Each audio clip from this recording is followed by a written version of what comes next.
This episode of Play the Bay is brought to you by betonline.ag. BetOnline, the fastest and easiest way to bet on all your sports action. BetOnline has you covered for all news, scores, and odds. It's the best way to place your bets, and it's free to sign up. Head to the website betonline.ag or use your mobile device to sign up today and receive your 50% welcome bonus on your first deposit. BetOnline, your online sportsbook experts. And now, Play the Bay.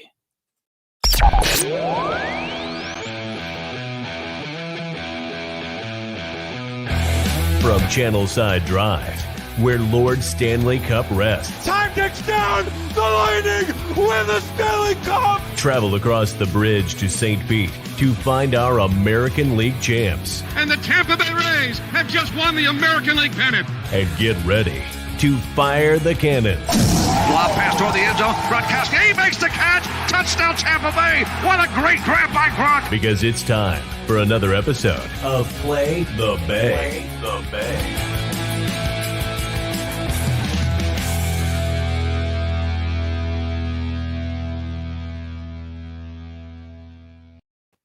Welcome back to another episode of Play the Bay, presented by Believe Podcast Network and Three Daughters Brewing. And we made it to draft week. So we get to Draft-tastic. we get to talk about the NFL. So excited. All show. Hey! And we have a special guest. Jordan Arard Coupe. Tell them about yourself, Jordan. Hello. Yes. Yeah. So I host my YouTube channel, Sporty Jordy. I post weekly videos. And then me and Kaylee, we co-host Onside Chicks every Wednesday night and basically just talk all things NFL every week. Which You guys I are on- love because I'm jealous. We have to cover the Rays and Lightning, but I prefer NFL. Not today. Wouldn't I, Evan? He sent me a text the group text that we guys no Rays. And I'm like, I'm okay with that. I knew we were going into this. We are going to talk, NFL Everyone and draft calm all down. show. I Evan still love tries the Rays. us I to- love the Lightning. Yes, I Okay. was like the Indian in that old advertising campaign with the one tear just falling down. Yes, I was like, no, I knew we were going to talk about NFL and the draft all show. I'm prepared for that. That's why I didn't wear any I didn't wear any Rays garb or any lightning garb at all. I'm wearing my Stratton Oakmont t-shirt and we're good to go. We're gonna talk draft, man. I'm excited. Yeah. Sorry. I didn't mean to strike a nerve. No, not at all. No, not at all. They always like to do this to me each and every show for talking things At least other for a than, minute or Rays two. and Lightning. Yeah, it's all good. It's just because one time Evan was like, I'll never get as hype about football as I do about baseball. And so we're like, okay, weird. And so we've just been messing with him about it ever since. But Kind of harping on him ever since. yeah. They actually have been. So yeah, it's all good. Whatever. Famous last words. Yes, exactly. It's famous last words. Whatever. Right, literally. You guys can go to hell. Do you have an IPA of the day? I've got the new Circle Hook IPA from our sponsors and partners at Three Daughters Brewing. Very good IPA. Make sure to go to Three Daughters Brewing. And yes, and Chip is drinking the Double Hooked IPA. Make sure to go up there, get some 6-packs. They've got the 32-ounce big boy cans, which I have one left. I have the Maple Bacon Stout. Make sure to go up there, man. That sounds good. It is It's a actually good little breakfast item. It's That's what I like a would think. midday. If you're looking for kind of the morning would be good with maybe some pancakes, and then if you're looking kind of for like a pre-dinner or like eating a steak, like that would be good too. Maple bacon stout with a steak. It's phenomenal. It like the bacon flavor in it is not too overpowering. The maple's there, and then it's just it's a great stout. So make sure to go up Bacon, to beer, and steak. I wonder what guy would hate that meal. Jake Paul. I don't know. Evan, I saw your tweet. Somebody knock out Jake Paul. I'm waiting. It'll be the happiest Yeah, that day. needs to happen. That conversation is just for a whole other show because I could go off about that whole thing. Yeah, that's a whole different show. We'll talk Let's about not it. let's not do it because I don't know anything about that. Don't do it. You don't watch UFC and MMA to begin No. with, and when it comes to this boxing stuff with Jake Paul pissing off every single MMA fighter out there and boxers included, it's like it would take 2 hours, 3-4 hours of other shows to talk about that because it's just Yeah, it's bonkers with that idiot. I wish just somebody would knock him out. Just somebody. I feel that. Just flatness. And his brother's going to fight Floyd Mayweather like what? I know. month? That's going to be very funny. So, I know the one thing that I wanted to knock out when I first came down here to Florida, catching huge fish. Boom. I mean, Kaylee, look at that. Everybody knows that, right? What a transition. I mean, that's what I'm saying. So really excited to talk about one of our new sponsors, Monster Bass. This is the best, fun, affordable way to get the best new baits in the industry delivered to your door each month. So this is going to be hand-picked baits where you live. No more guessing, no more just hard work. The pros send it to you and bring it to you right at your door. It's basically like having your own fishing guide at your doorstep every month. They're quickly becoming one of the fastest growing bass fishing subscription services in the U.S. So if you want to catch bigger bass, head over to monsterbass.com and use the code TAMPA10 to get $10 off your first box. Sign up at monsterbass.com. Thank you, Monster Bass. What a great King of transitions. I mean, that was flawless. Yeah, no, that was pretty good. We're still Chip, going fishing, right? I saw Mortal Kombat Daily, this past. we're going. I saw Mortal Kombat this past weekend. Flawless victory. Great. Yeah. So was that good? That was good. Oh, yeah. I think I heard mixed reviews, and then I was forced. No, Mortal Kombat. Don't see it. It sucked. I thought we were Oh, wow. talking about the transition. Yeah, transition was great. Transition was 10 great. out of 10. Mortal Kombat. Don't watch it. It's Okay, yeah. I was about to say I heard mixed reviews, and then I was like forced to watch it. I don't really do that stuff, but I was forced. So, all right, let's talk NFC South draft picks, needs, all of that thing. Well, we're gonna do play the GM, and we each have a team where we're gonna talk about what move we would make if we were that team. So let's just start with the NFC South, what their needs are coming up in this draft. We'll start with the Buccaneers because this is probably the team that has the least amount of needs in this division. But Evan, Evan, you start. I guess let's talk a little bit about the Buccaneers offseason, what they need, and what they're going to be looking for heading into Thursday. It's weird because the needs are they're few. It's not a lot. What do you you're think a team that has everything? Yeah, exactly. Yeah. You bring back all the toys to the chest. And I mean, obviously you're going into this draft kind of going, okay, we're just drafting for depth now. I mean, obviously they've got a couple of guys on the defense that are older. I mean, Ndamukong Suh's 34, JPP's in his 30s as well. I mean, if you're going to go into the draft, you're going to go in saying, okay, maybe we need to draft a guy that's going to replace one of those guys next year or the year after, because obviously both on 1-year deals. Suh's this is probably Suh's last year, so you may want to draft a guy that's going to replace him, or you could go the other way. I mean, you could pull back out, you could trade out of the 32 spot, and then maybe draft a quarterback. It's kind of like a weird situation where the Bucs could have a dartboard in front of them and just throw at, and whatever sticks on that position, they can say, okay, we're drafting for that need. Because right now they could just draft best available, whoever's on the board. They don't really need to go out and get a specific position. So if I'm the Bucs and I'm at 32, and if I'm Jason Light, if I'm the GM right now, I'm on the clock, I'm not going to trade out of 32. I'm going to stay there. I'm probably going to either go edge or defensive tackle at 32.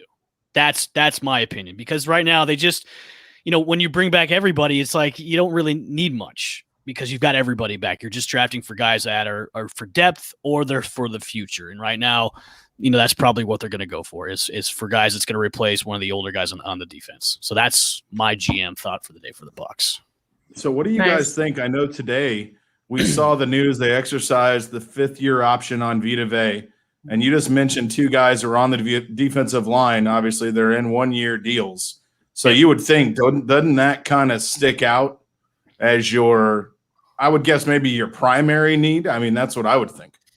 Yeah, and I'm looking at a guy. He's from Washington. Is Levi? I'm not even gonna say his last name, by the way. It's just Yep. We'll let you go on that one. Starts with an O. He did go.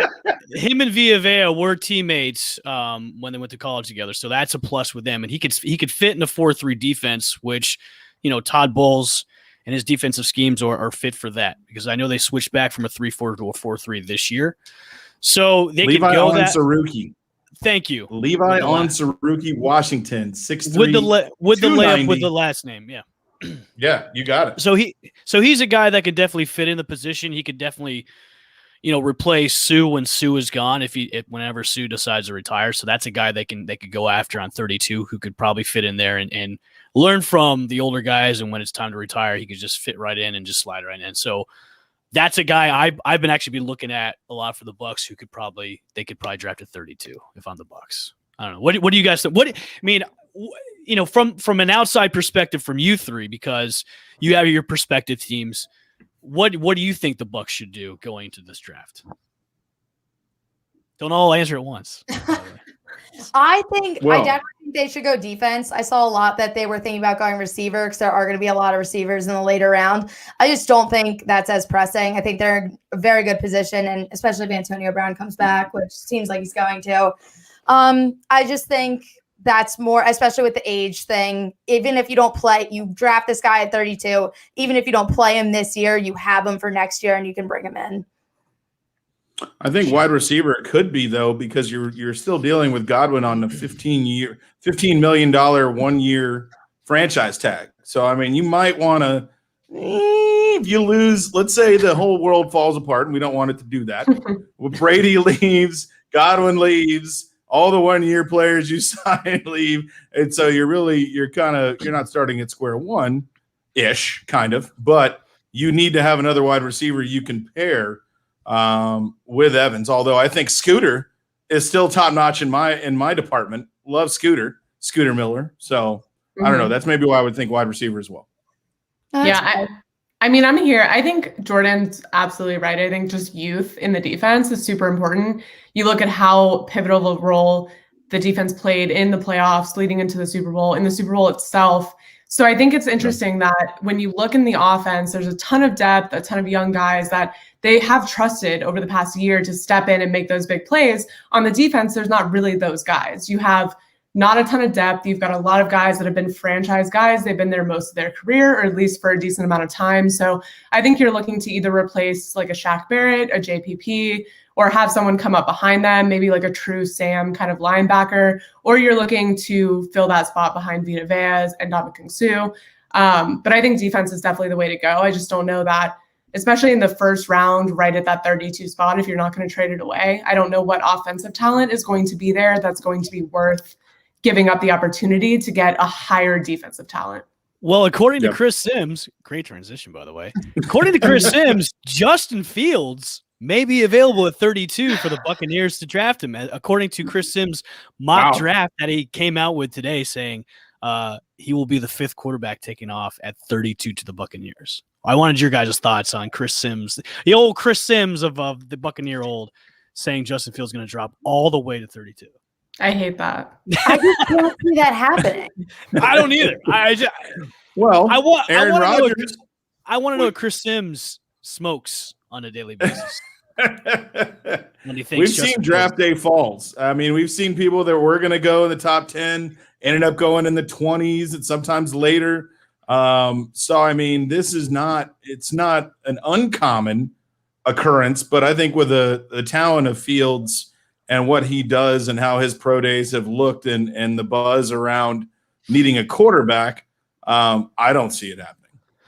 I don't see it happening, but no. I mean, listen, if he's there at 32, I'll draft. Oh God, I'm taking it. I think you have to. Yeah, you're the Bucs. You have to. Yeah. I mean, he's going to learn behind Brady for maybe a year or so, and then once it's time for Brady to retire, you've got a guy that's going to fit in there. But my issue is if he's there, I always have my reservations about Ohio State quarterbacks because they never do well in the NFL. They never do well in the pros. And I hate that stigma. Well, that's the stigma. Yeah, you need to find me an Ohio State quarterback that can do well. Save that till later. You save that till later. We're not talking about that segment now. Okay. Later, save. All right. Save later. All right. We'll put it on pause for now, and then I'll go on my rant. Put it on pause. Okay, that's cool. All right, Jordan, go. You got the Saints. You are the GM. Tell me what their needs are. Tell me who you're taking if you are the New Orleans Saints. Yeah, so the Saints are kind of down to skin and bones right now just because of everything they had to do to get through the cap. I think mainly their need is cornerback, and with their what are they 28 number one round one they're picked 28.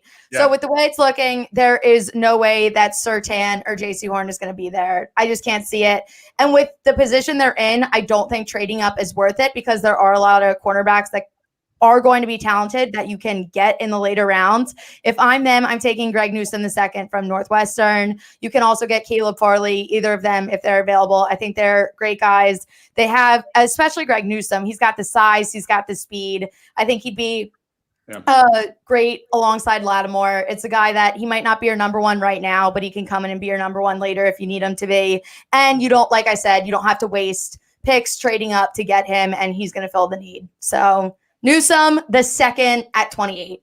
If you're the Saints and someone like Justin Fields or a top quarterback is going to fall to 28, are you taking a quarterback? Because I feel like that's a huge transition to go from Drew Brees to either Jameis Winston or, I mean, anyone you. It definitely is. I just don't see the rush for them to go for it right now because you have that option with either Taysom Hill or Jameis Winston. And we talked about it on Onside Chicks. They set themselves up to be in the perfect position where if it doesn't work out with either of them, they can cut ties and they're still fine. So I think they take this year, focus on other things. And if they really think it's not working out, then deal with it next season. Okay. Yeah, this is a team that needs defense and had to shed so much cap room. Literally. They're missing every player in a spot. So I think what you said, Jordan, is perfect. You either go best player available on defense, which hopefully is a corner for them. I think that'd be a great pick. Or edge or linebacker or they really can't go wrong. Yeah. I think cornerback, though, would definitely be the best shot for them. All right, I'm going to play Roger Goodell real quick. Okay, with the number 4 pick, the Atlanta Falcons are on the clock. Okay. Well, for the birds that are dirty from the ATL, I've given this a lot of thought, and in the beginning of this process, I was just a juggernaut for wanting to trade down and collect picks. I was like, yes, do it. We got a lot of holes. Now I'm riding the Kyle Pitts train, dude. Choo choo. Isn't everyone, Chip? Isn't everyone? Dude, come on. Everybody bring him to town. He is going to set the offense up for years. Could be a next level generational player that they find. Give me Matt Ryan, Kyle Pitts, Julio Jones, Calvin Ridley. Holy biscuits and gravy. Makes you want to beat up mama for dinner. Bring it to the offense. Let's do it. Jordan, I don't know if you had this look on your face like, well, because the rumors about Julio Jones. Yeah. Okay, good. I'm glad we're on the same page. Bring him on. I wanted to ask you about those rumors, Chip. Like, they're open to talking about trading for Julio Jones. Now, I know the Patriots are one of those teams. Mm-hmm. Yeah. The Ravens, I think the Ravens are also one of those teams as well. So, yeah. You may, we're probably maybe going to pick Kyle Pitts, but if somebody's ringing up the phone, it's going to shed a lot of your cap room to let go Julio Jones. After June 1st. That's when this deal would go down is after June 1st. The Falcons would shed $15 million, I think, after that, which is very much needed. Not as much as the Saints, but pretty close, in the same ballpark. So I have no problem. My question to you is it time to say bye-bye to Julio? I have no problems getting rid of Julio Jones, and I think the teams you mentioned are great. Ravens just picked up an extra first-round pick towards the bottom, a 27, a 29. You give me that for Julio Jones and maybe some other draft capital, maybe next year's draft, maybe a third or a fourth. I have no problem doing that as long as this trade takes place in June 1st. But I have to have a first-round pick for Julio Jones for him to go anywhere. That's going to be my bottom dollar. What do you think is the likelihood that could probably happen on draft night, though? I mean, I don't. You're the proponent of draft night trades. You're the guy that talks about draft night trades. You're on the Draft Network every single day, Chip. I mean, I do. And if it really was me, I'd be talking to the teams in the lower half of the first round. I think the Patriots are going to look to trade up to get a quarterback. I honestly don't think they're going to be in play for that. But I think a team like the Ravens, who have additional draft capital, I would definitely talk to them now and say, look, you've got Lamar Jackson, you've got a defense, you've got a running game. You're a player or two away from beating the Kansas City Chiefs. I got a guy, Hall of Famer, can make it happen. Give me one of your bottom of the first round picks you just got. Call it a day. Let's have a beer and enjoy the second round tomorrow. Chip, I got 4 teams. 4 teams. Tell me what you got. This is gonna be rapid fire. Patriots, Packers, Ravens, Colts. Ravens or Colts, probably. Okay. All right. I just don't think the Packers are going to do – the Packers are wackadoos when it comes to draft night. Let's draft a quarterback. No, let's keep Aaron Rodgers for 4 more years. That was a great waste of a first-round pick. Yeah, I don't know what they're doing. Aaron Rodgers is coming to Tampa, bro. Come on. The Falcons have a ton more needs, but that first round, I'm locked and loaded on Kyle Pitts. If they can trade back, I'm taking that deal only if you have at least 2 first-round picks and multiple picks in this year's draft, like a 3rd, 4th, 5th, something like that. So I need at least 5 or 6 picks, over half, that I can spend in this draft right here. All right. I may be Roger Goodell again. Okay, and welcome to the NFL 2021 NFL Draft. I don't know whether to laugh or cry at that voice. Wait a minute. We just wait for the booze. Okay, and on the clock with the first pick, the Jacksonville Jaguars select. Well, we could do Carolina or Jacksonville. I don't care which where one. are we going? Carolina or Jacksonville? You can do Carolina first, Kayla, and we'll get to Jacksonville outside. Yeah. Okay. I'll retract that for a second. With the next pick, the Carolina Panthers pick. I'm going to say we go corner. So I'm going to say either a Patrick Surtain or a JC Horn. I think at number 8, they can get it. I just see like their secondary is the biggest group that needs to be addressed. They're making moves in other places. So they could definitely use help in other places, but where they're sitting at number 8, they've got a really good shot at these 2 guys. One of these 2 guys. So, they signed AJ Boye, who I absolutely adore, love him to death. It's a good start. He's also an older player, and they've had some mix and matches in this position in the secondary. So, they've got pride. They've got Thomas Oliver out there, but they just really need a top playmaker in that position. So I'm seeing if you're sitting at number 8, just given what we think is going to happen with 1 through 7 and 1 through 6, I really see them being able to take Surtain or JC Horn. And I think, if you are scared about that risk, maybe you look to trade up, and maybe the Dolphins are a team that you can kind of persuade to move back to 8. Especially if you're looking at the Falcons taking Kyle Pitts, I mean, that's just kind of a move that could happen if they don't think they're in play for him. Maybe they move back to 8. Maybe it's not worth sitting at 6, just depending on what, the Panthers are going to offer. But I think that's really where you need to go to start. Beyond that, I think there's a lot of different areas they could address, but I think this is the most pressing for them in the first round. I would have said O-line for the Carolina. Really? I would have thought, well, I had 2 questions. One was going to be O-line, but Kaylee, you're sitting there, it's draft night. One of these quarterbacks starts to drop, and you end up with like Justin Fields is at your door. You have Sam Darnold. You only have him on a 1-year deal.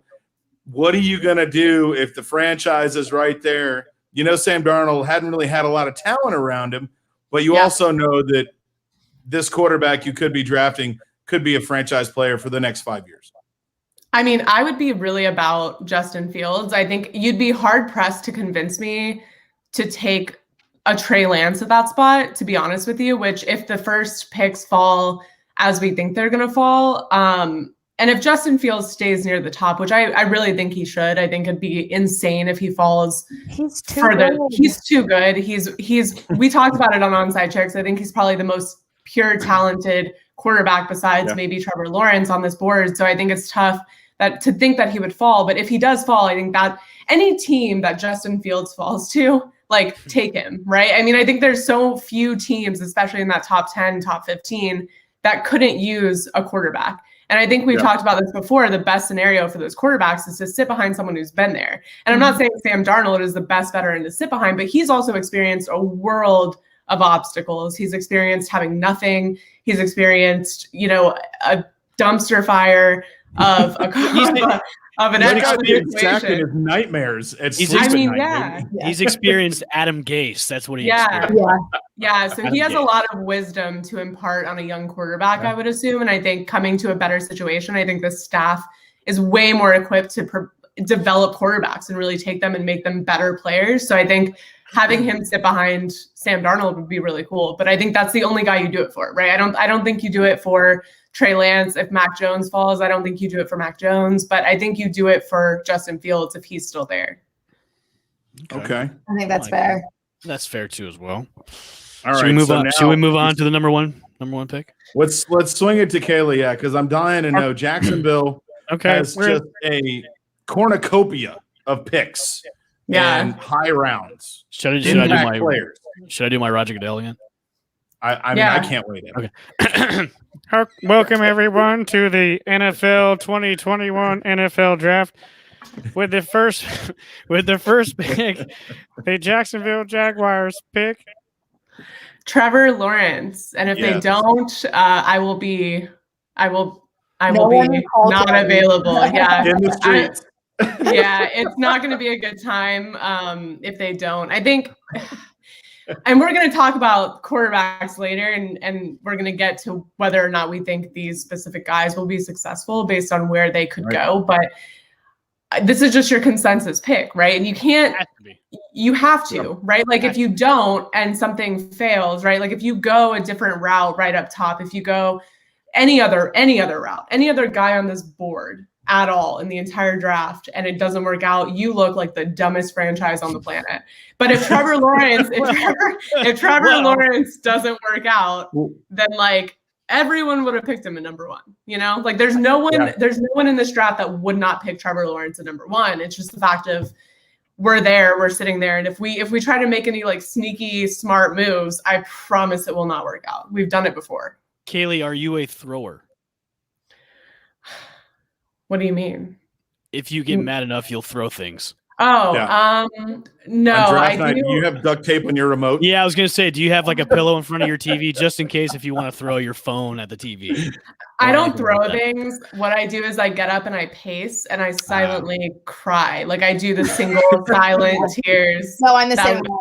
That rolls down my cheeks. Yeah, like when we lost the AFC Championship, I did get up from the bar in public and then pace behind the bar and then silently cry in the bathroom of the ale house. No. So, when the Eagles drafted Jalen Hurts last year, I was with my mom, jaw on the floor, silence, got up and went out in my front yard and just stood there and like contemplated my life for a second. I was like, I thought you would have. Hell, did we just get here? I thought you would have done that with passing over Justin Jefferson for See, I mean,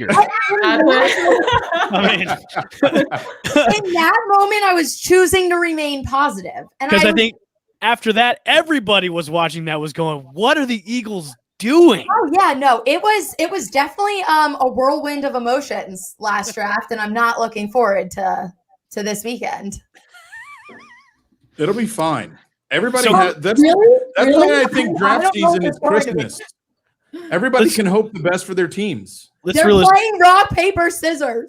Direct quote. Let's reel this back to the number one pick. The Trevor Lawrence is the safest pick for you guys, Kaylee, right? I mean, this is you can't go any other way. I mean, unless somebody throws like the most bomb ass trade where you guys are out of one to get out of there. There's no other way. You guys cannot pick Trevor Lawrence. I mean, the city bought him and his wife wedding gifts already or something like that. Like it's a lot, right? They're already donating to local charities. Yeah, I mean, it's so crazy because if you don't know E Dilla on Twitter, he's like a big Jaguars like personality on Twitter, but he basically organized a GoFundMe of buying Trevor Lawrence, the $399 like touchscreen toaster that I'm dying for. Touchscreen toaster. Excuse me?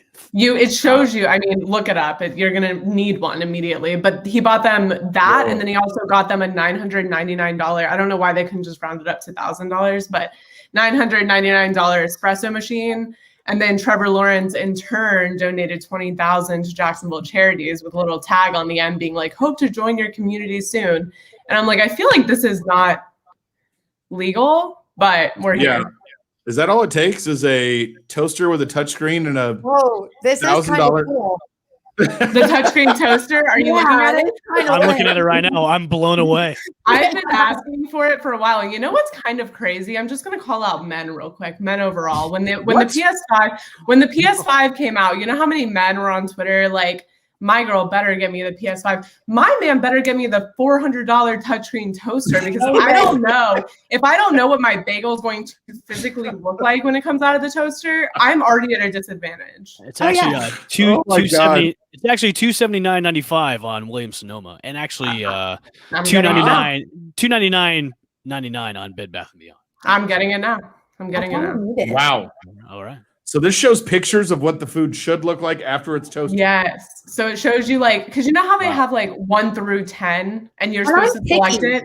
With how I'm very picky. I love a carb. I'm very picky. So I'm like, you know what? The 1 through 10 doesn't do it for me because some toasters, you know how some ovens, 350 is not the same on all ovens. So like some will bake faster. Yeah, it's just like that. And I'm like, at least this shows you exactly what it's going to look like when it comes out of the toaster. And it has like a waffle option. Oh, we're gonna look at it. Oh, you're bringing it on? Okay. This is my favorite episode. Wow. So this is okay. If my internet will agree with us, I'm gonna hear. Wow. That way I can pull up. Yeah, I mean, okay. This is a work of art. Yeah, it's pretty incredible. This is what it takes to land a #1 draft pick. $399 or $299 toaster, and what was the espresso machine? $999. $999. That's not. I mean, at the end of the day, what, $1,100? You get a 6'6" quarterback, 5-star recruit. It's worth it if you think that he's the future of the waffle bot. Yes, it has a waffle option. It is just incredible. I swear, I'm about to put my Venmo on the screen. You guys. Donate so we can get the touchscreen toaster. I mean, look at this thing. I mean, it shows all the options. Have you ever met someone who doesn't have a toaster in their house? Wow. No, when I moved, I didn't have a toaster, and I asked my grandma for a little toaster oven for Christmas, and she said, "Are you kidding?" I was like 13, and I was like, "No, Grandma, I really need a toaster oven. Like, we don't have ours anymore." I couldn't live without it.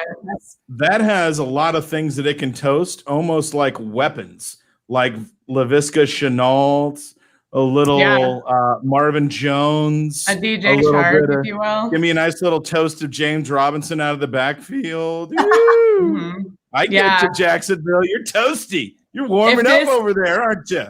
If Trevor Lawrence doesn't work out, I just don't know what to tell. I don't know what to say anymore. You know what I mean? Burn bagels and wreck the espresso machine.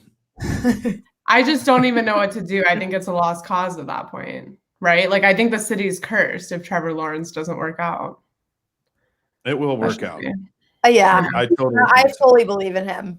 I'm definitely rooting to work because you brought in the ex-college coach, Urban Meyer, who we all know how he is in college. He's at a team for a couple of years, they win, and then he somehow has to retire for various reasons.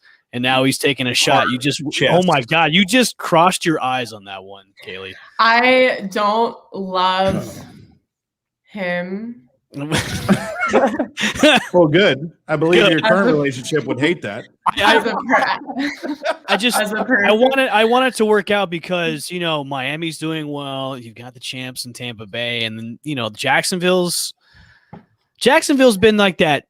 They're on the been that small weak kid on the playground where nobody picks for like kickball or whatever, and he's just left sitting on the bench for the rest of the PE. Yeah, he's the kid in the corner. So I want this to work. No Valentine's.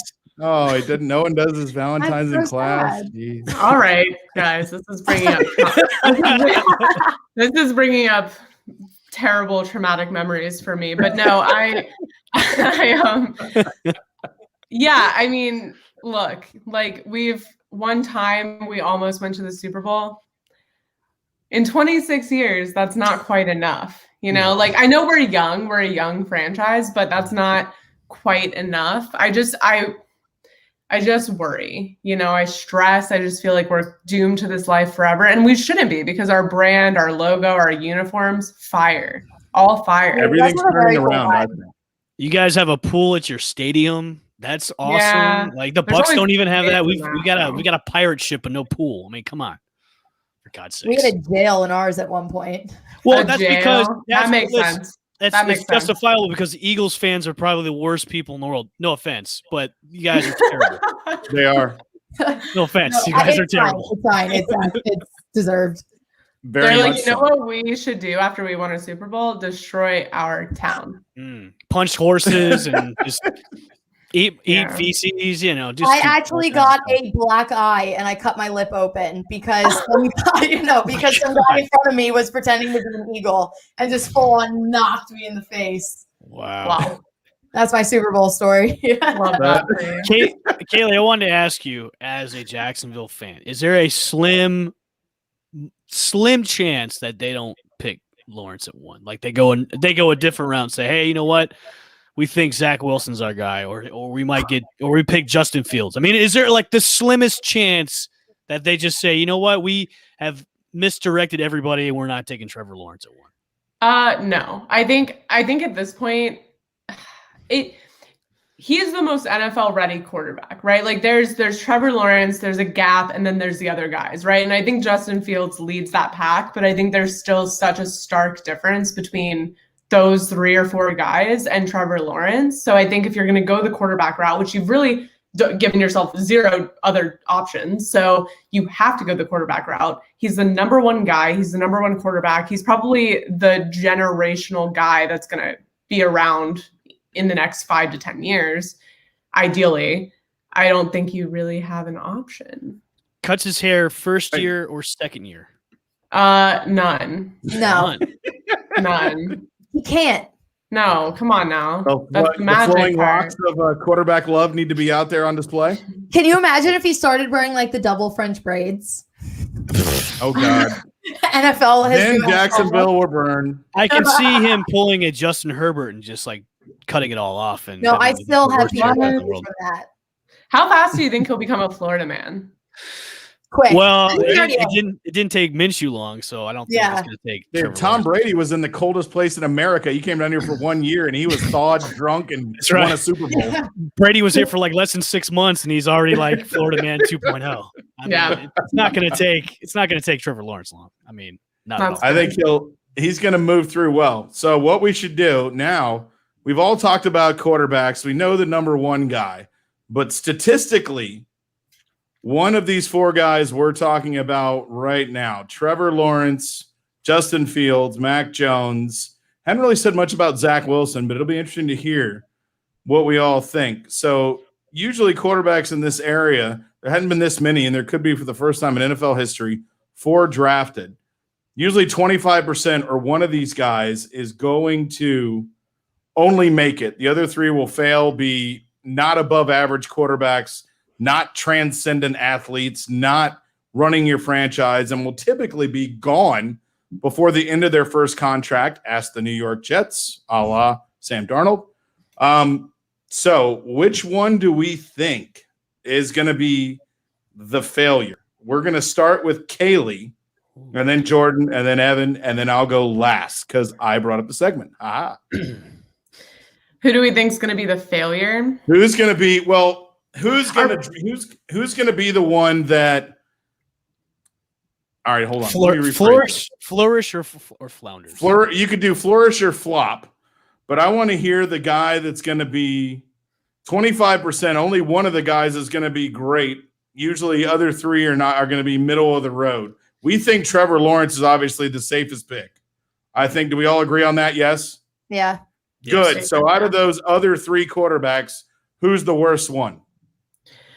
I'm not going to say the worst one. What I'm going to say is I think situationally, because I think we see that like the team that they're drafted into is not necessarily the best scheme, the best fit, doesn't work out long term. I think Justin Fields, unfortunately, could be the most likely one to land in that spot. I do think Zach Wilson, if he goes to the Jets, is going to I just believe in what they're building there culture-wise. I believe in what they're trying to do rebuilding. So I think I'm not saying they're going to turn around and win the Super Bowl in 3 years, but I think that is going to be a successful place for him to land. I think Mac Jones could also be in the running for the flop, just depending. Like if he goes third to the 49ers, I could really see that not working out for them. But I think unfortunately, silly pants. I know. I think I'm going to go with Justin Fields. I think if he falls and goes somewhere that is not in the top 10 and sits behind someone, I could see where maybe it doesn't work out, or if someone tries to push him into starting too early in a bad team, a bad system, then maybe we see him down the line go somewhere else and turn out to have a great career. But I think right off the bat, if he falls, tough time. Jordan, what do you think? Kaylee, I hate that you're kind of right because I love him and I see him do well. But like, it's true, it's accurate. But the guy that I think is going to flop is Big Mac Jones. I am not sold on him at all. I can't see him, especially with the way it's looking, going to the 49ers. One, I'm not fully convinced that the 49ers are actually over Jimmy G. I think they're in like a weird in between. And I think if they don't trade him this year and he's their starter, he comes out, he's going to have a fire lit under him. If he can stay healthy, I think there's a chance that they just fall back in love with him. Because we have to remember, this was a team that was just in the Super Bowl 2 years ago. Like they were a solid team. So all this Jimmy G talk kind of came out of nowhere. And now it's just how it is. So say Mac Jones goes to the 49ers at 3. I can't see him being their starter. I just can't see it working out. And even if he does end up on a team where he is their guy, from an athletic quarterback standpoint, I just don't see him being a franchise guy. I see him being more of like a Drew Lock, where he might skate by for a little bit, but won't ever actually take it to the next level. Okay. Al Bushman, what do you got, man? Oh, wow. Well, deep breath. I'm taking he's pondering everything. I like it. I'm pondering elements of how one of these guys could fail out of the rest of the pack after number one, because obviously it depends on where they land, and that's the biggest thing. Because if you've got a guy that's an average, you got a guy that's probably predicted to be in the top 10 or the top 15, but lands in the wrong scheme, you could have a guy that's going to suck. And that's not totally his fault. That could be like another Sam Darnold situation. Sam Darnold, pretty good quarterback in the wrong system, and he hasn't really been able to show his talents of what he can do because of the system he went to when he was drafted.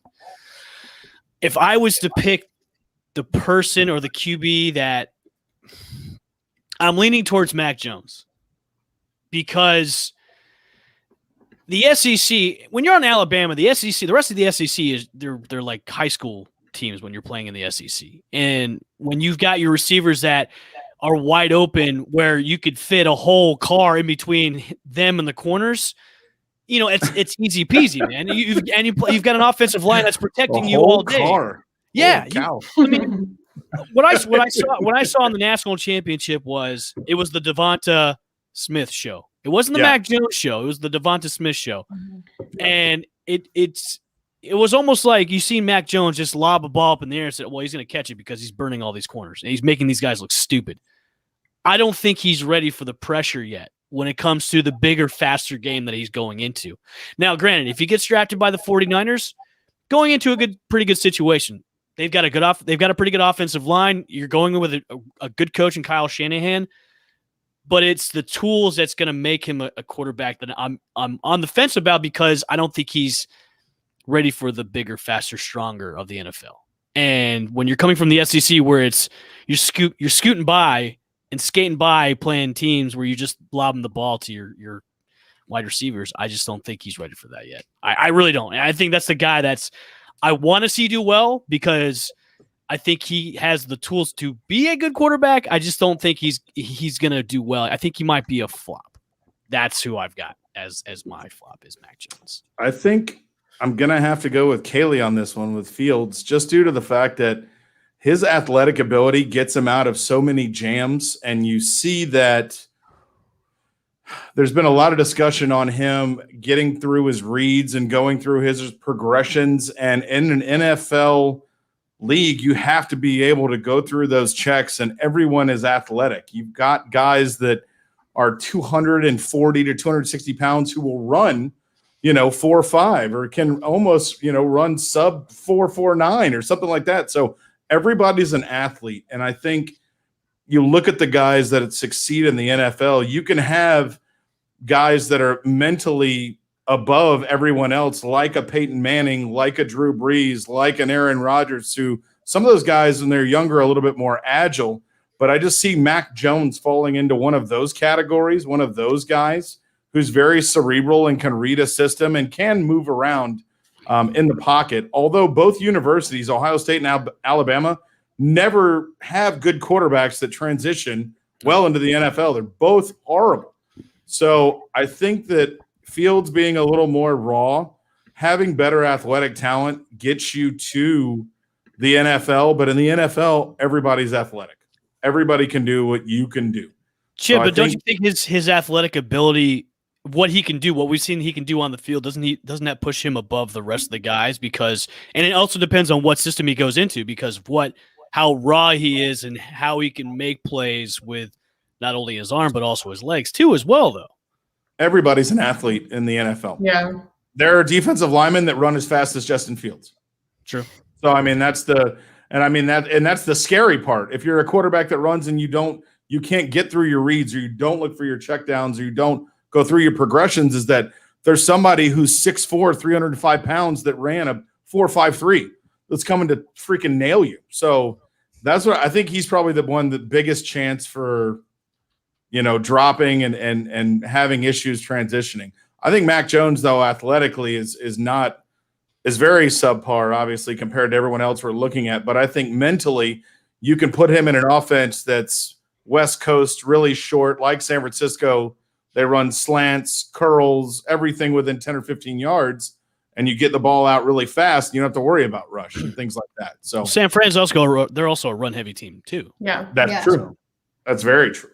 Yeah. So we'll see. But yeah, Kaylee, you're right. Justin Fields, I think, be the guy that drops. I feel like if you combine Justin Fields and Mac Jones, they'd make the perfect quarterback, because I think Mac Jones is really smart, right? Like, he's that guy that you want.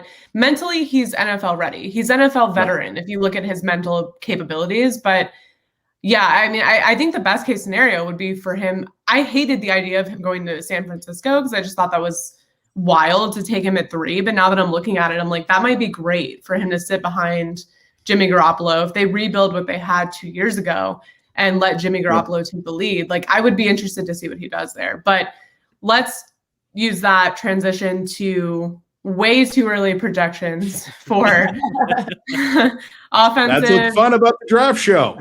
Love it. Offensive and defensive rookies of the year. We'll start with the offensive rookie of the year. Evan, who's your way too early projected winner of offensive rookie of the year? I think I'm probably going to steal a lot of people's thunder when I say Kyle Pitts. You turkey. That's mine too. Isn't it obvious? The guy is just a dynamic football player. He's going to make an immediate impact whatever team he goes on, which is probably going to be the Atlanta Falcons. The guy is built like a semi-truck. He is built like Calvin Megatron Johnson. And he's a tight end, for God. He's a tight end, which to me, tight ends are getting bigger and bigger each and every college football season, which is nuts. The guy is 6'6", 240 pounds. If the Falcons pass on him and let him drop to Miami, I'll be very mad at your team. I will not be, because our offense is good already, and we got a lot of holes. Even though we play each other in the NFC South, I want that. I want the Bucs to have a challenge like that to defend a guy like Kyle Pitts. So I'm going to go Kyle Pitts as way too early offensive player of the year. That's who I've got. Yeah, that's who I was taking too. I think an obvious one too is also Trevor Lawrence. I think you could go that route. I think this kind of tends to be a quarterback award, but at the same time, like you said, Kyle Pitts, he goes to an organization and he is like that last missing piece that they need to take them to the next level. Trevor Lawrence, I think he's going to come in and he is going to be outstanding, but Jacksonville still has some work to do to get them to that next level. So I just don't know numbers wise if he's going to be able to come out and do anything extraordinary to get him to be offensive rookie of the year. Where Kyle Pitts, whether it's Falcons or Miami, like, he goes there and he's going to be able to execute and he's going to be able to, sorry, I'm kind of pushing for the Miami route. But if wherever he ends up, he is going to be absolutely unbelievable. So he is my offensive rookie of the year. I love him so much. I'll go off the page and I'll say long shot Jamar Chase. And I'll say if he goes Chip, that's not a long shot, though. That's not a long shot. It could happen. I like that. If he goes to Cincinnati and pairs back with his college quarterback, his bestest buddy in the whole world, they could definitely light the town on fire. Obviously, the chemistry they would have would supersede some of the things that Burrow did last year. I think the Bengals should go offensive tackle. Your great quarterback is not a great quarterback if he can't stand up or not be killed in the pocket. So I think you go offensive line first if you're Cincinnati. But if you decide to roll the dice, try to do that in the second round, take Jamar Chase. Their chemistry, obviously, undoubted, and that would be a good race to see. Okay, I like it. I think I'm also not going to go Trevor Lawrence or Zach Wilson because I think when you put a quarterback in that position right off the bat and you still have a lot of rebuilding to do, I don't know that no matter how much success you have, I don't know if it's going to transition into this award just because you could put up better stats than anyone, but if your team is still 500 or under, I don't know how much of a leg you have to stand on trying to win Rookie of the Year. But I'm going to go off page too. I'm going to go Devonta Smith just because I love him. I think he's being very overlooked just by his size. I think he's got the speed of the game. I think he's very NFL ready compared to a lot of other guys on this board. I think he's physical, he's aggressive, he's fast, he knows his routes. He's another player that is just very, very smart. His mental game is up there. He's ready. So I think he's going to be overlooked in this sense, and I think maybe he'll start slow, but I think near the end of the season he's really going to pick it up, and I kind of like him for this. But I just love him overall. Kaylee, I'm glad that you brought him up. How would you rank him as wide receivers go? How do you rank him in the draft? Is he first one off, second one off, or is he the third one off the board? I think personally, I think he's the best wide receiver in the draft, just based on my personal opinion and what I saw him do. I like Jamar Chase. I like him a lot, but I think transitioning to the NFL, Devonta Smith stands out to me way more. He just looks more ready, but I think he's going to go third. Honestly, I think, like we said, his name was really up there coming out of the national championship, coming into kind of the offseason, but it's been real quiet lately. So I feel like he is going to fall, which honestly, giving him a chip on his shoulder isn't necessarily a bad thing either. And I think a lot of those guys tend to do really well. Justin Jefferson is a really great example of that. So, I'm excited to see what he does, but I think he's going to go later than he should. Can I have one more before we go to defense? Yeah. Yeah. What do you got? Waddle. Jalen Waddle from Alabama. Waddle? He's the other wide receiver from Alabama, which I like too. I mean, he's a speedster. He's like a Tyreek Hill-esque type wide receiver. Yep. You put him in a spot, maybe like Arizona, even though Arizona is kind of already loaded on wide receiver as it is. Now, you guys didn't like that when I said that pick last week. No one liked that. Did you say that last week? Yes. I don't remember. I don't love Jalen. No, I can see it Lions. Jalen Waddle's the Lions. I can see that too. I can see that too, yeah. Because they need something there. Yeah. They need something for Jared Goff to throw to. They got nobody right now.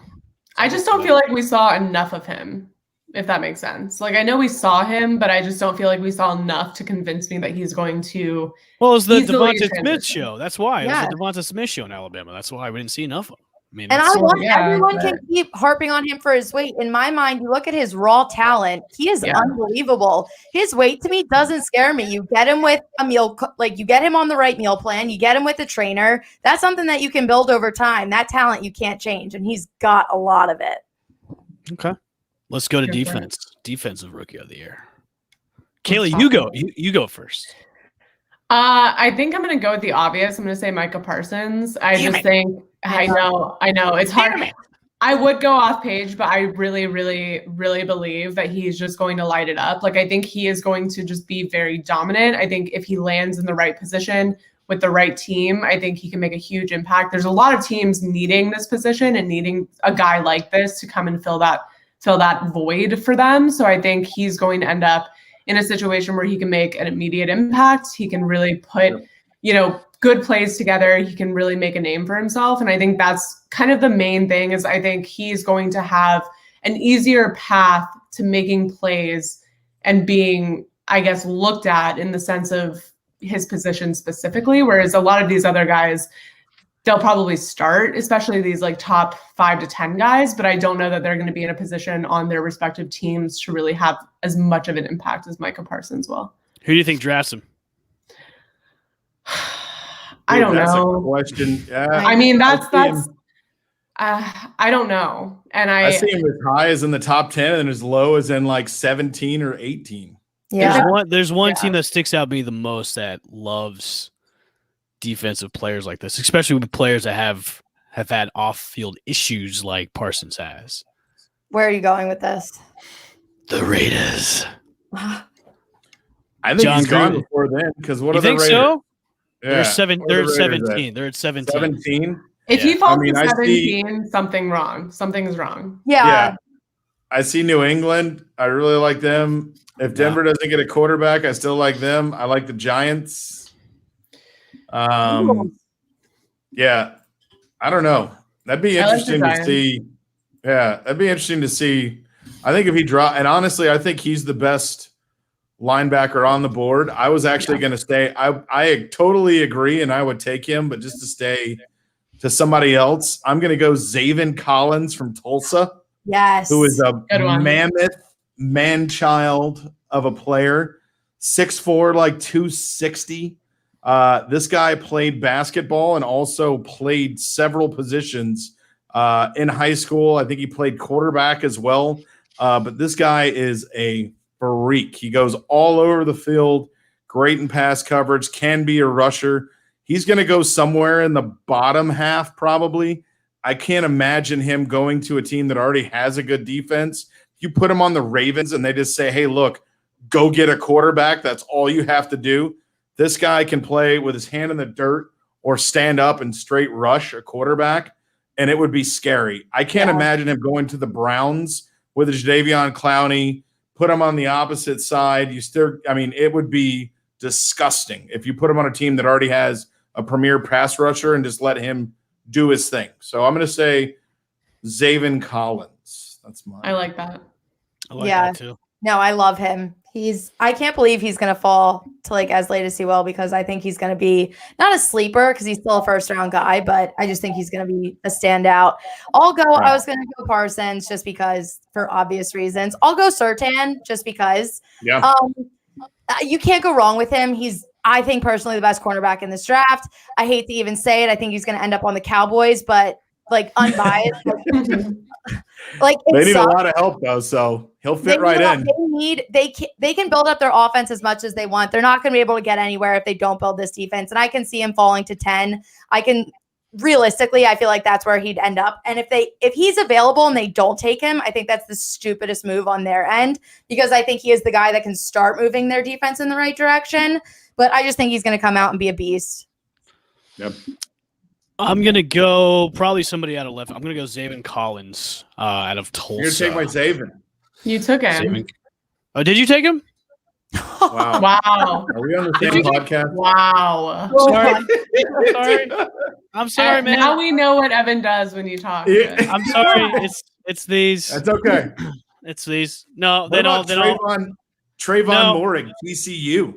No, I'll go back. I'll go to. I love that guy. I hope I'm saying his name right. It's. You're not going to. Kitty Pay? Kitty Pay? Quiddy Pay. Yeah, Quiddy from Pay. Michigan. Michigan. Yes, if you put him in a spot, I would say like for the Colts, where they need to beef up their pass rush, I think he could probably do well with them. Like the Colts already have a pretty good defense as it is. To beef it up like that, I think that's somebody that could probably shine. He's 6'4", he's about 275. So, you put him in the gym, get him beefed up a little bit more. He's in that ballpark. Yeah, so I beef him up a little bit more. I think he can make an impact on the Colts, so he could be somebody like that. But obviously, look, Micah Parsons is probably going to be the defensive rookie of the year. Yeah, he's like hands down. Yeah. Like hands down. I don't know, dude. I'm still sticking with my Trayvon. I love Trayvon Moring. TCU, 6'1", 208. I think his NFL comparison, I think you're going to like this one, El Bushman, is Antoine Winfield Jr., free safety. can kind of move around, plays in the middle of the field. There's only one Antoine Winfield Jr. Okay. But yeah, this is another guy. There can be only one. Okay. I like him as well. So, but yeah, we'll see what the story is on that. I'm excited for this year's draft because, you're going to have an audience there. People get to hug Roger Goodell. He's been vaccinated twice. He's vaccinated, complete. Vaccinated. That's right. It's back to normalcy for the draft, man. It's going to be great. All the prop bets are going on and everything. It's going to be nice to see normalcy back with the NFL. I can't wait. Wait, one more question. I know before we wrap up here. Average trades in the NFL over the past several years in the first round is 5. Ooh, 5. Wow. I want to get your over-unders. First round this year. 5 trades. I think it's been the average since like 2016, 2017, maybe. That feels hefty. So it is a little heavy, maybe. So I'll go ahead and start first. I honestly think the talent in this draft is in the first half, and you can't go any deeper than like 15 or 16 tops. Like that, all the talent will be gone. Now, knowing that the first four picks could be quarterbacks, maybe, that means you really only have like 10 or 11 in there. That means half of everybody would have to trade, which I don't see happening. So I'm going to say under 5 trades this year. Yeah, I'm going to go under 2. I can see us sitting at 2 trades on draft night. I can see the Broncos trading up, and I can see the Patriots trading up. But other than that, there really isn't anything that stands out to me. I can't find 3 or 4 other teams that are going to be looking to trade up. So I'll take the under. You know what? Screw it. I'll take the over on it. You guys are both going under. I'll take the over. I mean, what you said it was 5? You said it was 5? Yeah, 5. So we'll go 6. We can name 5 teams they've just talked about with trading. So they talked about the Ravens, Bears, Washington, Patriots, and Denver. That's your 5. I say 6. Somebody's going to come out of left field and want to trade back. Trade rumors. Jackson. Maybe a Julio Jones trade for 32. That could be a trade back then too. Yeah, I would say 6 because somebody could trade back in or trade back. I'm going 6. So yeah, you guys can take your under if you want to. Okay, I'm going to go under. Kaylee, what do you think? I'm going under. I think, like you said, I think there's a huge gap, right? The talent does fall off right at around mid round. And I think it's tough to get up there because there's already been teams to trade up there. There's already been teams that have really tried that or explored that option and just haven't found the right, whether it's pieces to move around to make it happen, or they just don't think that they're going to get high enough to get the guy they really want. But I think when you look at the teams that are up there in the top 10, like they need to be up there in the top 10, right? Like there's not a lot of teams up there that can really afford to fall back or afford to take another year without like their star guy, right? Like I just don't see a lot of teams, especially in the top 5, 6, 7, all the way up to 10, really being able to afford trading back. I mean, the Dolphins potentially, just because they've really, outsmarted pretty much everyone at these draft pick trades. But I think when it comes to legitimate, but like, I mean, the Bengals, the Falcons, every like 1, 2, 3, like the 49ers traded to be up there, right? So they're not going to trade back. I just think you look at everyone, they have very specific needs that they can accomplish at the spot that they're in. I don't know that this is the year that they're going to give that up, but I think a lot of teams will try. So I'll put it at 3. What's the team that I could actually just screw up their whole draft? The Eagles. I was going to say the Eagles. Damn it. Yeah. You can't take my own team. The Falcons could seriously disrail themselves with the wrong pick here if they don't. If you take a quarterback, it could be a guy that you sit and then Matt Ryan stays for 2 or 3 years and plays great. If you take a Kyle Pitts and then Matt Ryan leaves next year, you're really up shit creek with that. I mean, the Falcons really do. This is like rubber meets the road time. And you're also – there's a GM and a head coach that have never met, never talked, never drafted, haven't scouted. They've known each other for 67 days. So Arthur Blank's got to be drinking Home Depot stock and just loving life right now. the Eagles we made the move to trade back, and then there's still talks of us trading back up into the top. Like, we have no idea what we're doing. We have no idea what direction we're going to go in. There's talks of us trading Paper, back. rock, scissors. Paper, rock, scissors, Jordan. Yeah, no, we are a hot mess express. Wait, do you guys say paper, rock, scissors? Yeah, I was going to question that. You guys say paper, rock, scissors? I say rock, paper, scissors. Okay. Not paper, rock. What did I rock. say? Paper, rock, scissors? You said paper, rock. That's you why I was both really just said concerned. paper, rock, scissors. I said rock, paper, scissors. No, play it back. Run the tape. Yeah, no, you definitely said paper, rock. Hey, you were just named Dave. Zavin Collins twice in less than 3 minutes, Evan. So you don't get any latitude on this cast. Yeah. No, I guess not. I guess I'll go hit my bowl again. It's fine. It's cool. Wow. 420 was last week. But it's okay. That's right. So, All right. Any final thoughts before we close out our draft show? Wow. No, Damn. great Wow. show. And I will be on the edge of my seat on Thursday. Yeah, I'm going to be a nervous wreck. Yeah. Yep. Saturday, I'll either get banned or kicked out of the Trop. So we'll see what happens on Saturday. Okay. Stay Should we tuned. Are be you? pulling for one, or What's that? should we be pulling for one? Should we pull for you to get kicked Yeah. out? Or Well, bad press is still good press. So True. I'll Any be, why press. not? I'll be video, live thing and taking Mhm. pictures. So we'll see what happens if I get kicked out and banned from the Trop. So Okay. we'll see. Wow, Okay. excellent. Make sure you post all the arrested footage and everything on the website. No, I won't get arrested. I'm not gonna do anything that's gonna incriminate me or get me arrested. I'm just saying, I'll probably get banned or kicked out from Great. I hate going to race games. something I'll be wearing. You're not gonna get banned. I might get banned or kicked out. I just don't want worst to be case, associated with somebody that gets banned. That's all. no, worst case Really? scenario, I'll get kicked Yeah. out. Worst case scenario, or I'll ask to get to put on something else. Worst case scenario. So Okay. Hey, goals. You got to have them. I have Yeah. goals, and that goal is Good. to cause a ruckus. So we'll see. Love that for you. Make sure you're following Evan for updates, Yes. Yeah. Saturday, follow. live updates. All right. Thank you guys for tuning in. Make sure to follow us everywhere at Play the Bay TV, Instagram, Twitter, Twitch, YouTube, all the places. And we will catch you guys Smash 'em. post-draft, Like them. after the draft.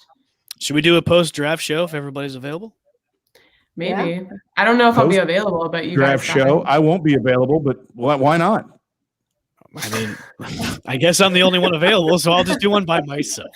Again, tune into Evan's Instagram to follow along with all of the shenanigans. Probably Twitter, actually. Twitter. Yeah, Twitter. Yeah. So I guess we'll catch you guys as a show post-draft. It's wild. Wild to think we're already here. I know. All right. And then fantasy football coming up too Stop. later It's on. too early. It's too Months early. away. Right? Months away. Months away. Months away. All right. Bye, guys. Bye. Bye. Thanks for listening to Play the Bay. We'll be back again with another episode on the Believe Podcasting Network. If interested in advertising, please contact Believe.com.